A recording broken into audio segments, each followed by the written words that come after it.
지난주에 이어서 오늘도 칭의와 성화에 대한 주제를 살펴보도록 하겠습니다. 다음 주까지 이 주제를 구체적으로 살필 것입니다. 사도 바울로부터 이 주제를 배우는 것이 아마도 가장 안전하고 효과적인 방법이 될 것 같습니다. 왜냐하면 사도 바울은 이 주제에 대해서 너무나 많이 말하고 있기 때문에 그렇습니다. 본문 17절을 보니까요, 칭의와 성화가 어떻게 이루어지는지를 한마디로 말합니다. 우리가 그리스도 안에서 의롭게 되려 하다가 라고 말합니다. 우리가 그리스도 안에서 우리가 의롭게 되려 하다가 라고 말합니다. 오직 그리스도 안에서 우리의 구원이 이루어지는 줄 믿습니다. 아멘. 그리스도 안에서 in Christ라는 이 표현은 그리스도와의 연합을 가리키는 사도 바울의 그가 사용하는 독특한 표현입니다. 그래서 그리스도와 연합을 가리키는 다른 표현이 있는데요. 이제 예를 들면 공관복음이라고 말하는 마태, 마가, 누가복음, 이 복음서에서는 특별히 그리스도와 함께라는 표현을 사용합니다. 그것을 통해서 그리스도와 연합한다라는 그런 의미를 살피는 것이죠. 그런데 20절 한번 보시겠습니까? 내가 그리스도와 함께 십자가에 못 박혔나니, 이제 이 모든 표현을 사용하고 있는 것이죠. 그렇죠? 이것도 그리스도 안에라고 이해하시면 됩니다. 사도는 그리스도와 함께 죄에 대한 형벌을 받았다라고 이미 말하고 있습니다. 그리스도와 함께 나는 십자가에 못 박혔다. 내 죄에 대한 형벌을 이미 받았다라고 말하는 것입니다. 그러므로 그리스도와 예수님과 연합한 사람은 하나님의 심판대 앞에서 이 사람은 의인입니다. 죄에 대한 형벌을 이미 받았을 뿐만 아니라 성자 예수님이 의로운 것처럼 이 사람은 의롭습니다. 의인입니다. 라는 선언을 받을 줄 믿습니다. 그 선언을 듣게 될 거예요. 아멘입니다. 저는 이런 거 할 때 아멘! 그렇습니다! 저 그렇게 말하는데 사실 제가 여러분의 그걸 사용하길 바라는 거예요. 굉장히 마음에 있는 여러 가지 막 묘한 감정들, 내 부족한 연약한 막 그런 감정에서 내가 이걸 진짜 믿나 어떻나 뭐 이런 마음이 아니라 아멘! 이건 외부로부터 이뤄진 일입니다. 그리스도께서 행하셨습니다. 그리스도의 공로입니다. 난 그걸 받습니다. 아멘 하십시오. 그래서 아멘으로 받는 거예요. 그래서 우리는 이미 판결받은 자로서 예수 그리스도를 믿음으로 우리는 의인이 된 것입니다. 사도는 20절에서 이제 그리스도와 함께 형벌을 받아 의로워졌다고 말하는 그들에게 성화에 대해서 이렇게 말하고 있습니다. 그런즉 이제는 내가 사는 것이 아니요 내 안에 그리스도께서 사시는 것이다. 이제 내가 육체 가운데 사는 것은 나를 사랑하사 나를 위하여 자기 자신을 버리신 하나님의 아들을 믿는 믿음 안에서 사는 것이라. 할렐루야. 이걸 말하고 있죠. 그리스도 안에서 의로워졌기에 이제는 그리스도와 함께 사는 것은 당연한 규결이에요. 그렇죠? 그리스도로 말미암아 하나님의 자녀로 태어났기 때문에 그리스도와 함께 하나님의 자녀로 사는 것은 당연한 논리적 규결입니다. 연결이 되는 것이죠. 그리스도와 연합의 이 성격, 그리스도와 우리가 믿음으로 연합되었다라고 말하는 이 연합의 성격을 성경에서는 선명하게 비유로 말하고 있습니다. 비유로 말하면 여러분이 이 연합에 대한 교리, 성경에서 정말 이 중요한 이 내용을 이해하기가 쉬울 것입니다.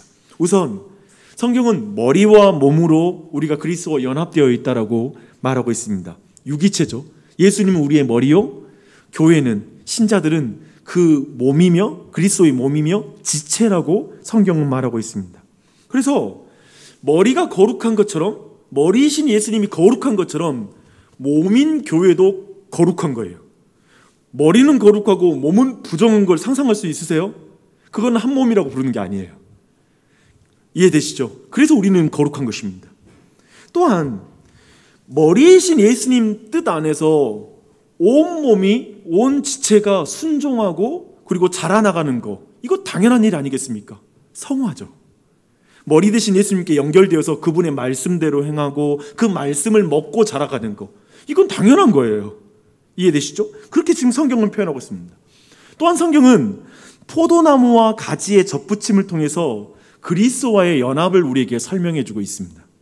일반적으로 병충해에 쉽게 죽는 포도나무 가지를 병충해의 면역력을 가지고 있는 포도나무에 접붙임을 합니다. 그랬을 때 병충해에 강한, 그러면서도 좋은 품종의 열매가 맺게 되는 것이죠. 그러면 나무의 진액을 받아 이제 이 가지는 살 뿐만 아니라 살아날 뿐만 아니라 도리어 열매를 또한 풍성하게 맺을 수가 있습니다.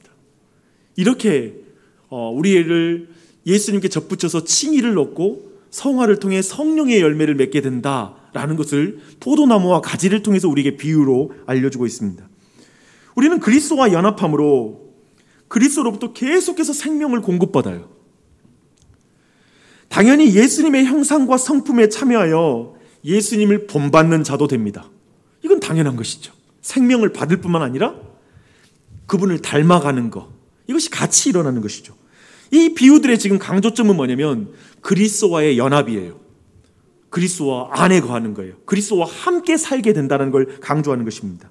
그래서 그리스도 안에서 칭의와 성화가 이루어진다라는 것이 가장 중요한 성경의 진리의 하나입니다. 이걸 기억하셔야 됩니다. 그런데 그리스도 안에서 이 칭의와 성화가 어떻게 이루어질까? 어떻게 그 시간과 공간 안에서 이루어질까라고 생각할 때 여기에 한 가지 비유를 더 더하면 여러분에게 좀 더 분명하게 이해가 될 것입니다. 그것은 뭐냐면 양자의 비유입니다. 아이를 입양할 때 우리는 법적으로 가족의 일원이 되는 일을 먼저 경험해야 됩니다.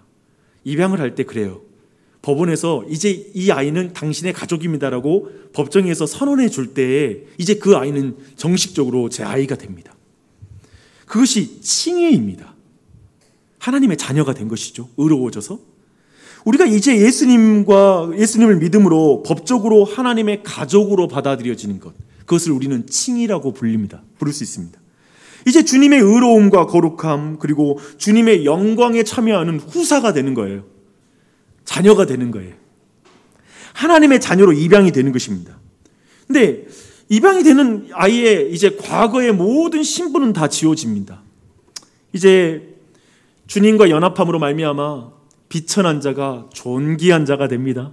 왜냐하면 하나님 아버지가 존귀한 분이시거든요. 존귀한 가족의 패밀리에 들어가는 거예요. 그리고 부정한 자가 정결한 자가 됩니다.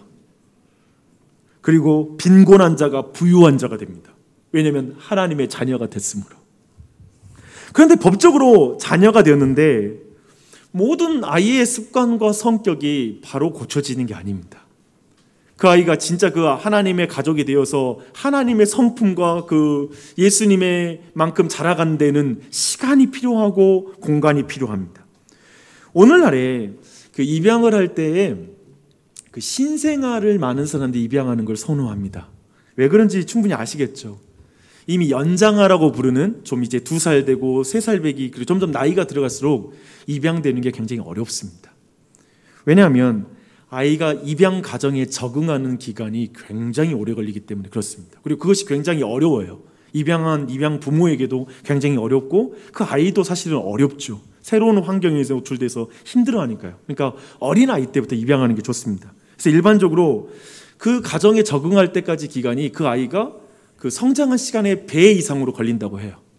그래서 2년짜리 아이를 입양을 하게 되면 4년 이상의 시간이 그 가정에 적응하는 기간이 필요한 것이죠. 그것이 쉽지 않은 시간인 거예요. 이런 과정이 그리스도인의 삶에서도 일어난다는 것입니다. 어쩌면 예수 믿고 난 의로워졌으니까 바로 내 실제 삶까지 완전히 의로워지고 죄에 대해서 멀어지는 게 아니라 굉장히 오랜 시간과 점진적으로 오랜 시간 가운데 조금씩 바뀌어가는 걸 경험하는 것, 그게 바로 성화의 과정이라는 걸 이해할 필요가 있습니다. 우리는 성자 예수님을 믿음으로 의로워져요. 16절 다시 한번 확인해 보십시오. 사람이 의롭게 되는 것은, 죄인이 죄가 없는 의인이 되는 것은 예수 그리스도를 믿음으로 가능하다고 분명히 밝히고 있죠. 그런데 의인이지만 육체의 소욕을 가지고 있습니다. 안목의 정욕, 이생의 자랑, 육체의 욕심을 따라 자기 중심적인 경향성, 이기적이고 내 편이 중심이고 이렇게 나아가는 게, 그리고 나를 위해서 살아가는 게 쉬운 게 바로 우리입니다. 그걸 완전히 지워낼 수가 없어요. 그렇죠? 그리스도 안에서 새로운 사람이 되었지만 여전히 옛사람을 우리가 완전히 벗지 못하고 옛사람을 쫓아가는 것, 성령님이 내 안에 계시지만 성령님의 소욕을 쫓는 게 아니라 육체의 소욕을 쫓아가는 그 실수를 완전히 벗어날 수가 없습니다. 우리는 경건하지 않은 자를 의롭다 하시는 분을 신뢰합니다. 하지만 문제는 우리는 불경건합니다. 놀랍게도 우리의 현실은 의롭다 여김을 받았으나 죄인입니다. 이 부분을 주목하십시오. 의롭다 여김을 받았지만 여전히 나는 죄를 짓고 있습니다. 우리는 명예로운 실패자입니다. 의인이라고 불림받았으니까 명예롭잖아요. 근데 죄인이잖아요. 여전히 죄를 지어요. 그러니 실패자예요. 루터는 이렇게 말도 안 되는 말이잖아요. 명예로운 실패자, 의인이자 죄인. 이것을 연결시키는 유명한 라틴어 구절을 만들었습니다. 제가 그것을 라틴어로 읽어드릴게요. 왜냐하면 너무 유명하니까 이거 한번 들었다가 잊어도 괜찮아요. 한번 들어보세요. Simul justus et peccator. 무슨 말인지 전혀 모르죠. 그렇죠? 저도 모르고. 번역하면 의인인 동시에 죄인이라는 말입니다. 의인인 동시에 죄인이라는 유명한 말을 만듭니다. 이 말을 듣는 순간 어떠세요? 의인인 동시에 죄인. 말장난 같기도 하고요. 이거 갑산복음과 연결된 느낌 안 들어요? 그러니까 이렇게 말장난하는 말을 만들어내니까 기독교인들이 두려움 없이 죄를 짓는 거 아닌가? 왜냐하면 죄를 지어도 의인이니까, 의인인 건 바뀌지 않으니까 죄를 마음대로 짓는 거 아닌가? 라는 그런 생각이 드는 말이기도 합니다. 그렇게 반감을 가질 것까지는 없습니다. 왜냐하면 이것이 얼마나 중요한지 조금 이따 설명드릴게요. 어쩌면 어떤 사람들은 이런 말, 의인인 동시에 죄인 이런 말에 반감 가지고 어쩌면 이것에 대해서 회의감 가지면서 나는 의로워지려고 노력하는 죄인이라고 내 스스로를 규정하고 싶어요.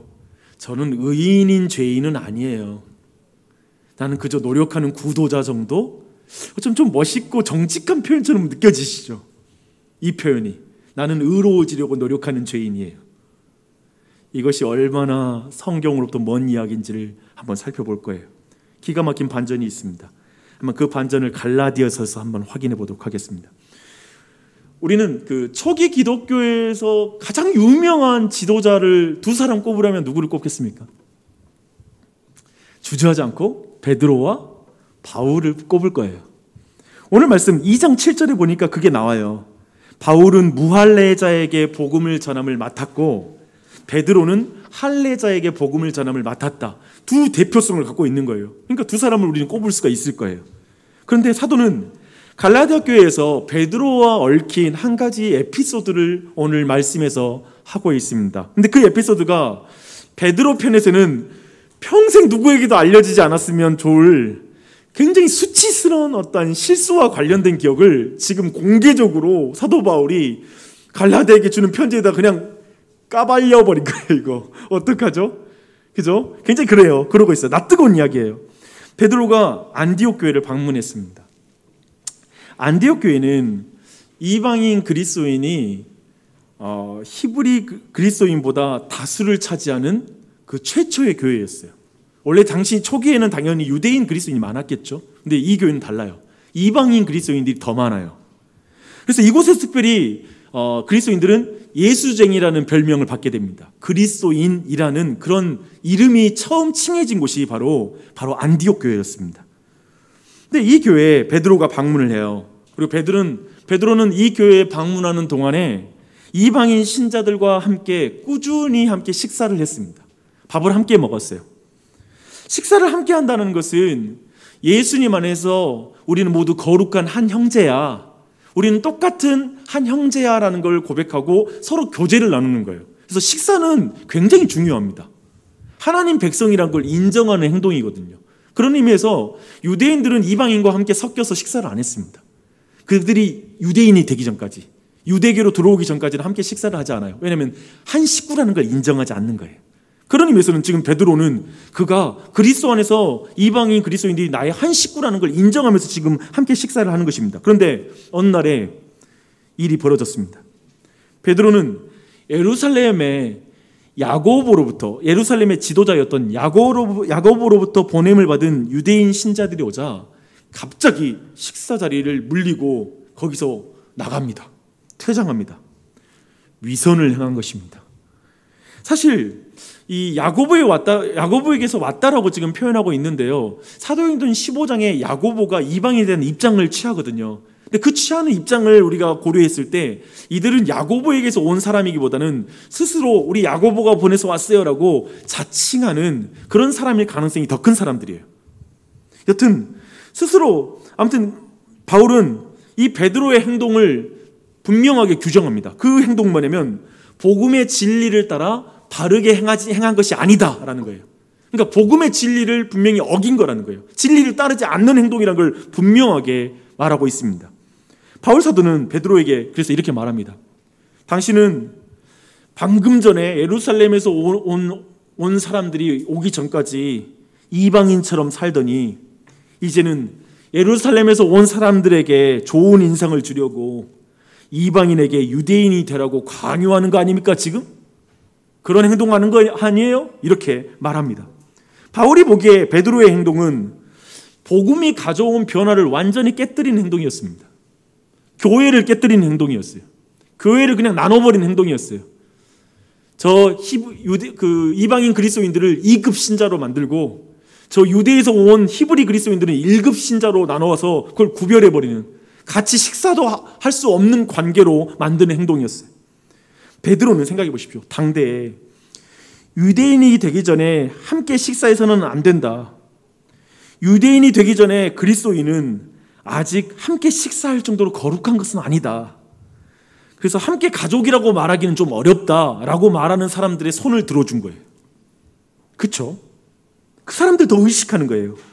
그래서 이 문제가 지금 단순한 문제는 아닙니다. 좀 밥 먹는 문제 때문에 우리는 그런 말 하잖아요. 우리도 물론 저 같은 경우는 밥 먹는 일에 거의 목숨을 걸기도 하지만 우리가 다 그런 건 아니잖아요. 근데 이게 지금 단순한 주제가 아니라는 거예요. 이 말은 예수님을 믿음으로 거룩해짐을 믿습니다. 하지만 그것으로는 부족합니다.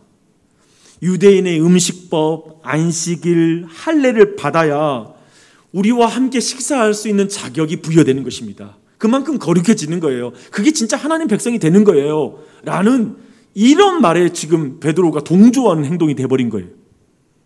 베드로는 예수님을 믿음으로 말미암아 의롭다함을 얻었다라는 이 신칭이 믿음으로 의로워졌다라고 하는 이 복된 진리, 복음의 핵심을 지금 삶으로 부인하게 버리는 일이 벌어진 것입니다.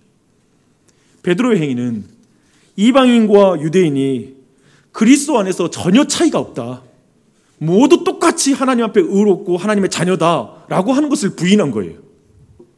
바울은 그래서 2장 마지막 절에서 뭐라고 말하는지 아세요? 한번 봐보세요. 만일 의롭게 되는 것이 율법으로 말미암으면 그리스도께서 헛되이 죽으셨느니라. 그러니까 그리스도가 죽음을 헛되게 만든 행동을 했다. 그게 복음의 진리를 따르지 않는 행동이다 라고 이렇게 지금 말하고 있는 것입니다. 베드로가 범한 실패는 굉장히 심각했던 거예요. 초대교회에서는. 그리고 사도 바울이 볼 때는 이건 굉장히 심각한 문제입니다. 저는 지금 이 이야기에서 두 부류를 좀 주목했으면 좋겠습니다. 베드로와 갈라디아 교회입니다. 먼저 한번 베드로를 봐볼게요.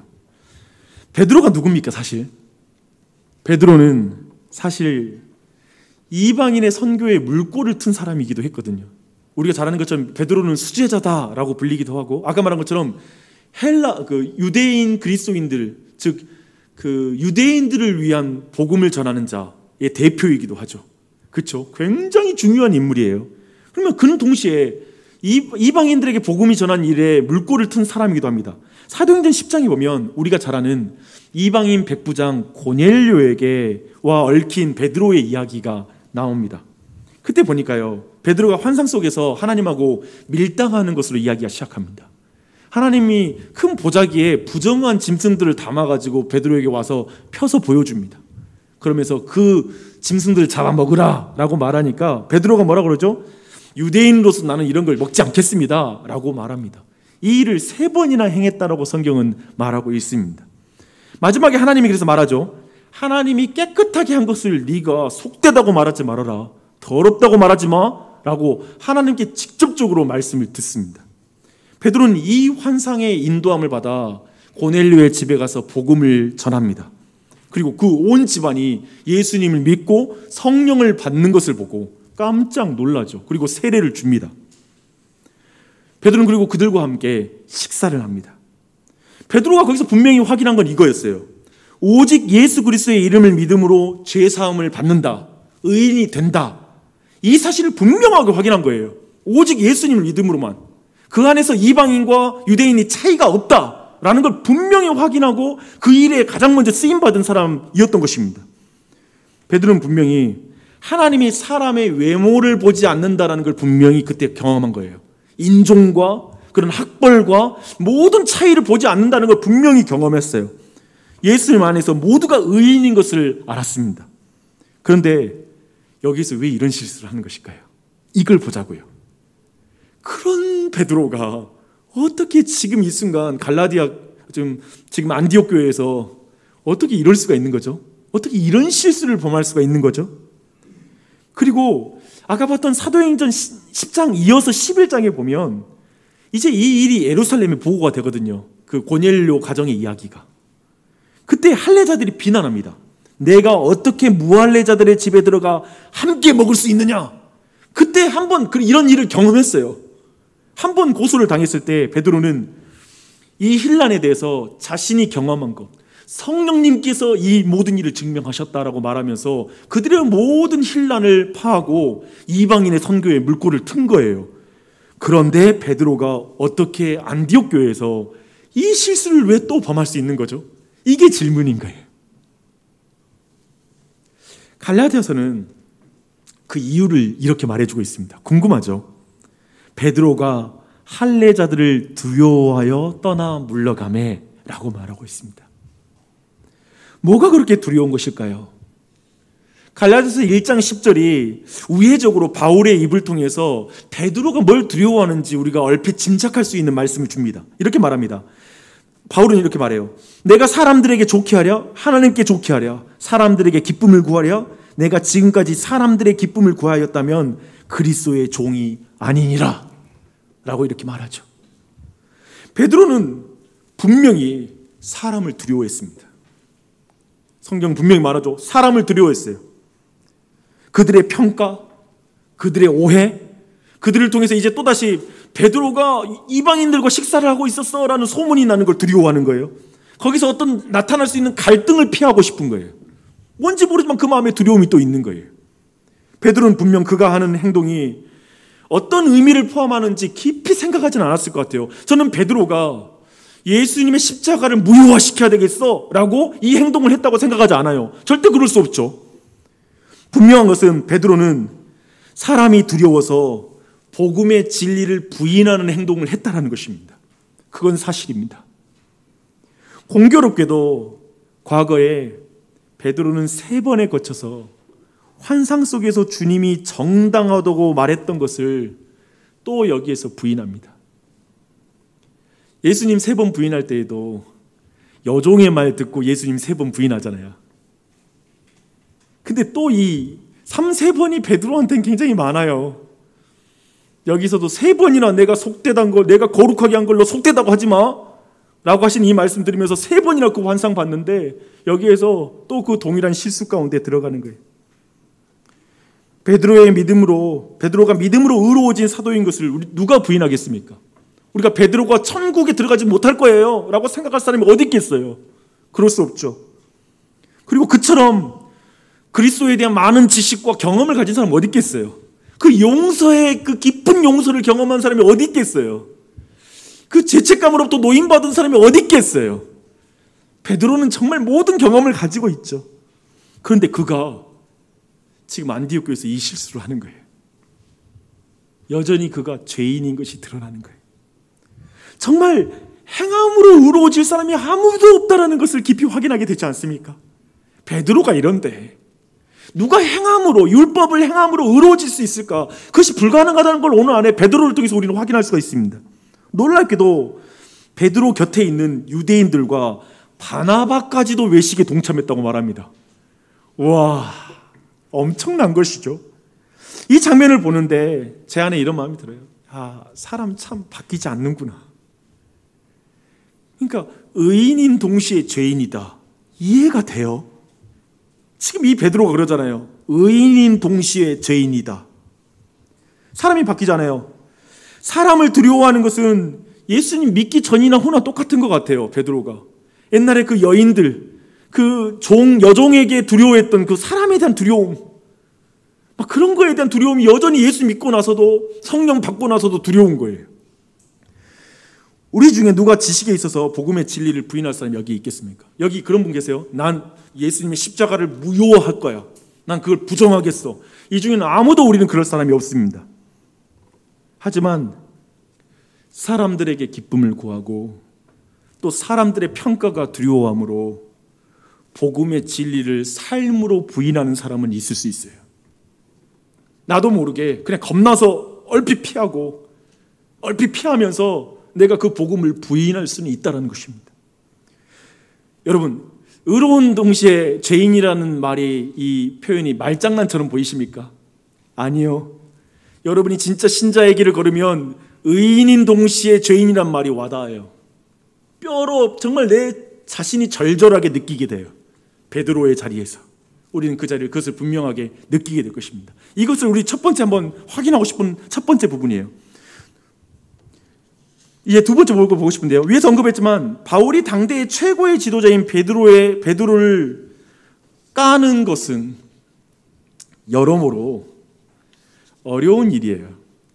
그렇죠? 공개적으로 그렇게 하거든요. 그런데 성경은 여과 없이 사도의 실패를 분명하게 보여주고 드러내고 있습니다. 왜냐하면 지금 갈라디아 교회가 베드로의 그 실패를 답습하고 있기 때문에 그렇습니다. 그러니까 두 번째 보고 싶은 건 이 갈라디아 교회예요. 왜냐하면 베드로의 실패를 답습하니까. 그리고 이 갈라디아 교회를 보면 진짜 우리 자신이 깊이 보여요. 동일하게 바울이 떠난 이후에 갈라디아 교회에 교회를 교란하게 하는 자들이 들어왔습니다. 이들은 교회를 어지럽게 하는 자라고 표현하고 있습니다. 근데 그들이 주장하는 것도 아까 보았던 그 안디옥 교회에 왔던 할레파 유대인들이 했던 주장을 동일하게 반복하는 것이었습니다. 그건 이것이에요. 예수님을 믿음으로만 의로워진다고요? 아니에요. 구약 성경을 읽어보세요. 예수님을 믿는 것에 더해서 율법을 지키는 것도 굉장히 중요합니다. 우리 민족은 그 율법을 지키려고 노력하고 얼마나 노력하는지 몰라요. 율법을 지켜 유대인이 돼야 참으로 거룩해질 수 있습니다. 음식도 가려 먹어야 됩니다. 어떻게 아무 음식이나 먹어요? 안식일도 확실하게 지켜야 됩니다. 시간 쓰는 게 바뀌어야 되는 거예요. 예수님 믿으면 반드시 할례를 받아야 됩니다. 내 육체까지도 하나님을 믿는 증거가 있어야 되는 거예요. 그렇게 삶에서 하나님을 따라야 의인이 되는 것이지, 어떻게 그냥 예수님 믿는다, 그 믿는다라는 거로 의로워진다고 말할 수 있습니까? 나 솔직히 한 가지 당신들에게 질문이 있습니다. 갈라디아 교회도 한번 들어보십시오. 그리스도 안에서 의롭게 된다는 분들이 여전히 죄를 짓고 계시죠? 그렇다면 당신이 죄를 짓는 것이 아니라 그리스도께서 죄를 짓는 것이겠네요. 이해되시죠? 그게 17절이에요. 그러니까 내가 그리스도 안에 있다, 그 안에서만 의로워진다고 하잖아요. 그러니까 죄를 짓고 있잖아요. 의인인 동시에 죄인이니까 죄를 짓고 있으면 그러면 그리스도가 죄를 짓는 것이겠네요. 이렇게 말하는 거예요. 굉장한 논증이죠. 놀랍게도 갈라디아 교회가 이 말에 굉장히 빨리 순식간에 이 말로 넘어갔다고 말합니다. 그래서 1장에 보면 다른 복음으로 너희가 3장 1절에 보면 어리석도다 갈라디아 사람들아, 너희가 어떻게 이렇게 신속하게 그 복음으로 다른 복음으로 넘어갈 수가 있느냐라고 탄식을 합니다. 쉽게 말하면 이 말은 굉장히 설득력 있는 말이라는 거예요. 이게 왜 매력적일까요? 여러분, 저는 개인적으로 봐봐요. 제가 볼 때 이 말이 왜 매력적인지 알려면 제가 생각할 때 우리가 사람들이 이단에 넘어갈 때의 그 심리를 좀 이해하면 이 말이 왜 매력적인지 이해가 될 것입니다. 이단에 넘어가는 사람 특징이기도 하고요. 어떤 특징이냐면 예수 믿는데 성화가 되지 않는 삶에 답답함을 느끼는 사람들, 자기의 삶이 확 바뀌지 않는 것에 답답함을 느끼는 사람들이 의외로 이단을 찾아갑니다. 왜냐하면 이단에서의 삶은 너무나 급진적이고 굉장히 우리와는 다르게 하나님께 헌신되어 있고 뭔가 삶이 완전히 확확 바뀐 삶이거든요. 막 복음만 전하고 살거든요. 근데 나는 그렇지 못하거든요. 그래서 이렇게 성화가 되지 않는 사람이 율법주의의 종교로 다시 돌아가는 성향이 강해집니다. 그런 가르침이 의외로 많이 넘어갑니다. 매우 설득력 있는 말이에요. 예수님을 믿는데 여전히 죄를 짓는 모습을 보면 사실상 이단도 나빠 보이지 않고 유대교도 그렇게 나빠 보이지가 않아요. 요즘 와서 그렇잖아요. 신천지가 뭐 정상적인 교단인들 뭐 어떠고 뭐 신천지들 어때 다 사는 건 똑같은데 뭐 이런 말을 하잖아요. 상관없어지는 거예요. 사실상 모든 인간에게 믿음으로 의로워진다, 예수님을 믿음으로 의로워진다는 말보다 이렇게 노력해서 의로워진다, 당장 나한테 오면 3개월만 나에게 훈련받으면 너의 삶에 이런 변화가 있을 거야 라고 손에 잡혀주는 가르침을 준다면 그게 더 매력적인 거예요. 왜냐하면 내 삶이 너무 답답하거든요. 너무 안 변화되는 것에 속상하거든요. 그래서 빠르고 확실한 것은 율법주의입니다. 그리고 뭔가 계획이에요. 유대인이 되는 것이 그리스도인이 되는 것보다 훨씬 분명해 보여요. 그러니까 바울 대신 지금 야고보에게 왔다고 스스로 자칭하며 들어온 그 유대파 그리스도인들, 할례파 그리스도인들의 가르침이 갈라디아 교회나 초기 그리스도인들에겐 굉장히 매력적인 거예요. 그래서 이 문제는 다른 교회들에서 계속 발생했던 문제였습니다. 이제 말씀 정리할게요. 오늘날의 교회 안에 대다수의 사람들은 좀 의인이면서 동시에 죄인이라는 좀 모호하고 답답한 신앙 현실 속에서 타종교로 가지 않은 사람들이 우리 교회에 남아있는 것 같습니다. 굳이 타종교까지 갈 게는 없고 또 갈 데도 없어요. 갈 데 없으니까 우선 여기 있는 건가? 모르겠는데. 생각해보면 우리 모두 베드로처럼 분명 과거에 수많은 체험이 있었을 거예요. 배웠던 지식도 많은 거예요. 지울 수 없는 내 안에 하나님 살아계신 증거도 우리의 삶에 있는 거예요. 한편에 내가 진짜 예전에 하나님을 배신하고 비겁하게 하나님을 떠났던 배신의 경험도 있으면서 그때 예수님 날 용서해 주시면서 펑펑 울었던 기억도 우리 안에 있어요. 다른 사람을 용서한 경험을 통해 관계가 좋아졌던 그런 경험들도 우리는 가지고 있어요. 그러나 여전히 내 삶이 사람이 두려운 거예요. 내 삶이 왜 이렇게 불안한지 몰라요. 그러면서 또 미래가 두려워. 이것저것 두려운 게 많아요. 그러면서 베드로가 경험한 실패를 또 경험합니다.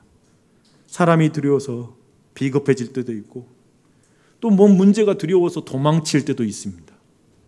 놀랍게도 사실 그 내용을 뜯어보면 예수님이 나와 함께 하시는 것, 하나님이 살아계신 것, 내가 창조주를 믿는다라는 것, 예수님이 날 사랑하는 것과 전혀 상관없는 삶으로 살아가고 있는 거예요. 그런 감정 상태와 생각 가운데 지배당해서 살고 있는 것이죠. 그러면서 우리는 얼마나 그 상황에 맞춰 외식할 때가 많은지 몰라요. 쉽게 외식해요. 내가 믿는 건 이렇게 믿는 건데 내 행동은 다르게 나오는 거예요. 자신의 배우자와 가족에게 어떤 영향을 줄지, 교회에 어떤 영향을 줄지 모르고 그 행동 그냥 해버리는 거예요. 베드로처럼 자신의 행동이 바나바에게 영향을 주고 그리고 그 교회에 영향을 준다는 거 생각 못하고 그냥 두려우니까 그냥 내빼는 거예요.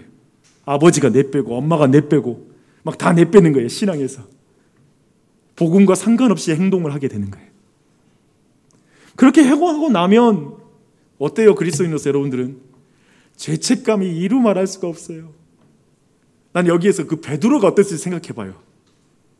내가 옛날에도 예수님을 3번이나 부인했는데 이번에도 또 똑같은 실수네. 베드로 혹시 이런 생각까지 미치지 않았을까?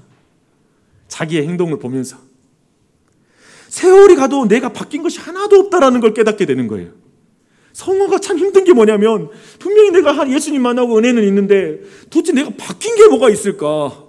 옛날에 내가 그 어두운 밤에 예수님을 배신했던 그날 동일하게 또 나는 비슷하게 예수님의 복음의 진리를 부인하는 일을 행동을 했으니까 10년 전에 실패했던 것을 오늘 또 실패하고 예전부터 계속 사람들을 의식하면서 주변에 있는 사람 비유 맞추는 것에 익숙했는데 예수 믿고 나서도 그게 익숙한 거예요.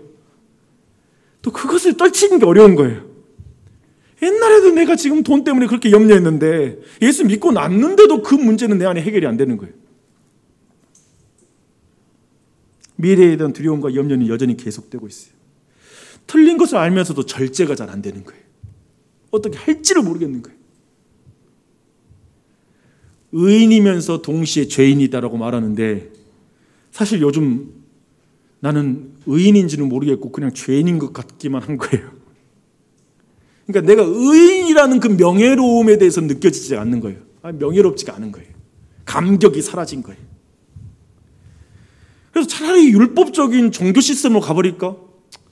나주신 장로교회인데 뭐 복음 중심, 그 은혜로만 바뀐다 그러 하는데 옛날에 그 목사님이 이거 안 하면 저주받는다고, 이거 하면 복받는다고 말했던 그 메시지, 이렇게 하면 여러분이 진짜 인생 잘 될 거라고 순종만 해보라고 했을 때 아멘하고 그때 막 기뻐서 순종하면서 신앙생활을 전체 그렇게 율법적으로 했을 때 그 나름 그냥 그때 더 잘 살았던 것 같은데 뭐 이거 뭐가 다른가 싶은 거죠. 그래서 율법주의로 가고 싶은 거예요. 근데 생각해보면 행함으로 의로워질 수는 없다고 생각하니까 또 그리로는 못 가겠어요. 예전에는 못 가겠어요. 그렇다고 해서 행하고 싶지는 않네요. 이게 뭐 하자는 거야. 또 행하는 건 또 안 돼. 자신에게 문제가 있는 걸 알면서도 행함에도 열심히 크게 나지가 않습니다. 동시에 믿음으로 의롭게 여김을 받는다는 사실도 와닿지가 않습니다. 이게 이쪽도 못 가고 저쪽도 못 가고 이걸 신앙의 저는 침체인 것 같아요. 도리어 그냥 사람을 두려워하고 사람을 의식하는 것만 너무 많은 거예요. 주변 친구들 잘 되고 주변 사람들만 보이고 그것이 내 행복의 기준이야. 다른 사람들 어떻게 사나. 그것이 내 안에 두려움이고 거기서 좀 뒤처지는 것이 자존심 상하고 그게 어려운 그 상태로만 감정이 지배당하고 있는 것이죠. 지금 이 상황.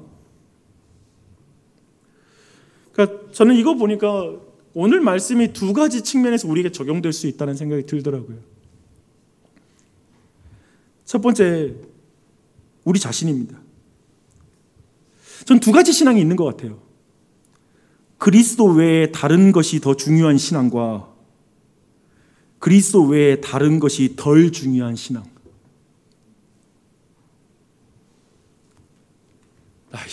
그리스도 외에는 다른 거 중요한 거 없어. 근데 그리스도 믿는 건 좋은 건데 그거 말고 우리도 이게 또 필요하고 이것도 필요하잖아. 그리스도에게 뭔가를 더하는 신앙. 그래서 20절 말씀이 사실 우리에게 선명하게 와닿지 않아요. 그리스도보다 다른 것을 더 중요하게 여기면 20절의 말씀이 우리에게 선명하게 와닿지 않습니다. 20절에 이렇습니다. 그런즉 이제는 내가 사는 것이 아니에요. 내가 안 살아 이제. 내 안에 그리스도께서 사시는 것이라. 이제 내가 육체 가운데 사는 것은 나를 사랑하사 나를 위하여 자기 몸을 버리신 하나님의 아들을 믿는 믿음 안에서 사는 것이라. 선명해요. 뭐 더하는 게 없어요. 예수 믿는 거 중요하지만 그래도 돈도 필요하잖아요. 무슨 말인지 알거든요, 제가. 지금 여기에 그런 말을 하면 안 돼요. 그 복잡해지는 거예요. 그냥 이 고백을 선명하게 해야 돼요. 이제는 내가 사는 것은 내 안에 계신 그리스도께서 사시는 것입니다. 이제 내가 사는 것은 나를 위하여 자기 몸을 버리신 하나님의 아들을 믿는 믿음 안에서 사는 것입니다. 아멘! 근데 이게 선명해져야 되는 거예요. 괜히 여기다, 아니, 그래도 보험 들 돈이 있어야 되고요. 그리고 또 이것도 얘들 또 학교 잘 가야 되고, 내 퇴직 이후에도 뭔가를 확실하게 잡고, 복잡하잖아요. 내 삶에 그리스도 외에 필요한 것이 너무나 많은 인생이 돼요. 저는 이 부분인 것 같아요. 먼저 이걸 우리에게 적용했으면 좋겠어요. 여러분 한 가지 예를 들어볼게요. 오늘 약간 베드로를 깠으니까 한번 목사를 예로 들어볼게요. 목사가 그리스도 외에 너무 많은 것이 필요하면 어떤가요? 여러분이 볼 때 월급을 맨날 올려주려고 목사가 맨날 그걸 요구하는 거예요. 목사가 차 좀 좋은 차로 좀 바꿔주라고. 목사가 나 우리 애들 교육비 필요하니까 이런 교육비도 주고 우리 애들 뭐 이것저것 필요하고 이것도 필요하고 이것 필요하고 그러니까 자꾸 그래도 내가 목사로서 내가 내 사명을 수행한 건 맞지만 그래도 플러스해서 이건 좀 다 해줘야 되는 거 아닌가요? 뭘 많이 달아. 이건 제가 보니까요, 교인들이 10중 8구는 이거 보기 싫어합니다. 근데 제가 반대로 말씀드리고 싶으면 저도 그걸 조심해야 되는데 완전히 자유로운 삶이 아니에요. 근데 제가 말하면 그걸 여러분에게 적용하셔야 돼요. 목사에게 적용하는 건 다 우리에게 적용해야 돼요. 우리 모두 성직이거든요. 왕 같은 제사장이요 거룩한 나라거든요. 목사에게만 적용된 말씀은 없고 나에게도 보시라고요. 목사에게 뭐 더해지는 거 진짜 사람들이 싫어하더라고요. 신자에게 뭐가 더해지는 걸 세상 사람들 별로 안 좋아해요. 똑같이 욕심 많네. 하나님만으로 만족한다면서 왜 저렇게 살아? 어쩌면 그렇지 않을까요? 그렇지 않을까요? 그래서 돌아보십시오. 주님만으로 만족하는 것. 그 부분 한번 적용하고 싶고요. 두 번째는 이 내용을 교회에 적용할 수 있을 것 같아요. 교회도 그리스도 외에 다른 것이 너무 많이 필요한 교회들이 있는 것 같아요. 그런 교회가 될 수 있는 것 같아요. 보십시오. 교회 안에 교회라는 건 뭐냐면 우리가 할례파 그리스도인은 이방인에게 조건을 다잖아요. 너희들 우리처럼 되면 받아줄게 라고 말하는 것이죠. 너 우리가 얼마나 노력하며 사는 줄 알아? 말씀 지키려고 얼마나 몸부림치며 사는 줄 알아? 너희들도 이렇게 몸부림쳐야지 그리스도인이지. 어떻게 예수 그리스도만 믿는다고 의인이 된다고 말해? 이렇게 말하죠. 서로를 교회로 거룩한 하나님의 자녀로 받는데 조건을 많이 다는 거예요. 이게 교회 안에 많이 있는 거예요.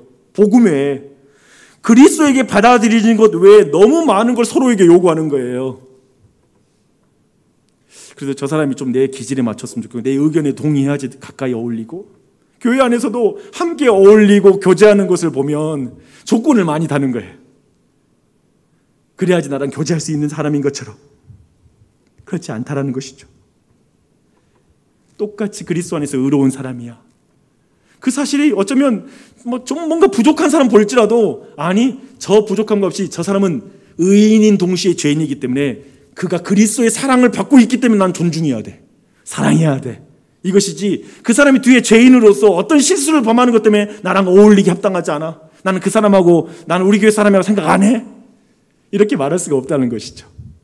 저는 이 진리가 칭의의 교리가 교회를 얼마나 많은 사람을 껴안을 수 있는 교회가 되는지 나랑 다른 사람, 외국인 노동자, 장애인 우리를 불편하게 하는 사람들 어쩌면 우리 기질과 다르고 우리와 경제적인 어떤 수준이 다르고 서로 어떤 성격과 환경이 다르고 배경이 다른 사람을 더 포용하고 사랑할 수 있는 건 칭의의 교리예요. 율법을 행함으로 의를 얻는 교리와 종교는 좁아요. 사람을 가려요. 내 수준만큼 안 오르면 넌 저급하고 수준이 낮아라고 평가해요. 그러나 칭의의 교리를 믿는 사람은 모두가 난 죄인이에요. 그러나 오직 예수 그리스도의 행위로만 난 의로워져요 라고 말하는 사람은 다른 사람을 행위로 판단하는 걸 유보하는 거예요. 함부로 하지 않는 거예요. 오직 그리스도로만 그 사람을 바라봐 주는 거예요. 그리고 모든 사람이 그리스도가 역사할 수 있기 때문에 심지어 하나님을 믿지 않는 사람을 저주받는 자다, 너는 쓰레기다 라고 말할 수가 없는 거예요. 모든 사람을 존중할 수 있게 되죠. 이게 칭의의 교리를 믿는다는 의미입니다. 제가 볼 때 그렇더라고요. 복음을 믿지만 실질적으로 복음을 믿고 산다는 것이 무엇인지 생각해 봐야 되겠다라는 생각이 오늘 말씀에서 그런 생각이 들었어요. 그러니까 베드로가 복음 믿잖아요. 근데 분명히 삶에서 하나님을 믿는 것이 어떤 의미인지가 드러나지 않았잖아요. 한번 생각해 봤어요. 내 삶을. 내 말, 나는 복음을 이해한다고 생각했지만 실제로 그것을 가진 적이 없다. 난 진짜 복음을 가지고 있는 것인가? 복음을 잡은 자일 것인가? 나는 복음을 정말 소유한 자일까? 그러니까 많은 그리스도인들이 복음을 믿는다고 말하지만 실제로 그것을 어떻게 우리가 다루고 그 복음에 따르는 삶이 무엇인지를 잘 모르는 것이죠. 로마서 15장 9절 이렇습니다. 그러므로 그리스도께서 우리를 받아 하나님께 영광을 돌리심과 같이 너희도 서로를 받으라. 아멘. 사랑하는 여러분, 여러분은 의인인 동시에 죄인입니다. 명예로운 실패자입니다. 사랑받은 죄인입니다. 그러니 더 예수님을 사랑하십시오. 그렇게 하나님의 의로 말미암아 성령이 거하시기에 오늘 갈라디아서 5장 22절과 23절이 말하는 것처럼 성령의 열매를 맺는 은혜가 있길 바랍니다. 이렇게 말합니다. 오직 성령의 열매는 사랑과 희락과 화평과 오래 참음과 자비와 양선과 충성과 온유와 절제니 이 같은 것을 금지할 법이 없느니라. 우리 접붙임 받았잖아요. 예수님께 접붙임 받은 의인이자 동시에 죄인이니까 더디 갈겠죠. 오래 걸릴 수 있어요. 그러나 우리는 성령의 열매를 맺도록 접붙임 받았어요. 그러하게 그 열매 맺는 인생으로 나아가도록 성령님이 도우실 줄 믿습니다. 그러니까 성령님께 꼭 붙어 있어야 돼요. 뭐 이런 말을 좀 이상하게 들을지 모르겠지만 순복음 교인들보다 더 성령님을 의지해야지. 이런 말에 물론 제가 순복음 교회 출신이지만 얼마나 자기 힘으로 안 된다라는 것이 나는 순복음의 가장 큰 힘이라고 생각해요. 순복음에 나는 안 돼요, 성령님 도와주세요, 이게 엄청나요. 기도할 때 막 간절한 건 거기서 나와요. 거기에서 모든 에너지가 나와요. 저는 근데 그 에너지를 배워야 된다고 생각해요. 장로교 교인이 도와주세요 성령님, 내가 열매 맺도록 성령님 함께 하신 줄 믿습니다. 성령님 말씀을 따를 수 있도록 도와주세요. 기도하지 않고, 내가 말했죠, 기도하지 않고 성령님 의지하지 않고 이 말씀 지키기 어려워, 현실적으로 너무 힘든 것 같아, 이거 그만하자고요. 기도하자 그러니까 성령님이 도와주셔, 이쪽으로 달려가는 거죠. 그리고 같이 기도하는 게 교회지, 같이 힘들어 괜찮아 그럴 수 있지 뭐, 또 그럴 수 있는, 그래서 그냥 죄 지을 수 있지 뭐, 그렇지. 그럼 끝이 없어요. 교회는 그게 아니라 마지막 중간에 그거 나눌 수 있어요. 괜찮아, 우리도 넘어져. 베드로를 봐, 넘어져. 근데 베드로가 거기 멈추지 않아. 성령님이 도와주셔, 우리 기도하자. 여기로 끝나야죠. 그러면 돼요. 그렇게 같이 자라가는 게 교회예요. 같이 자라가시길 기도하겠습니다.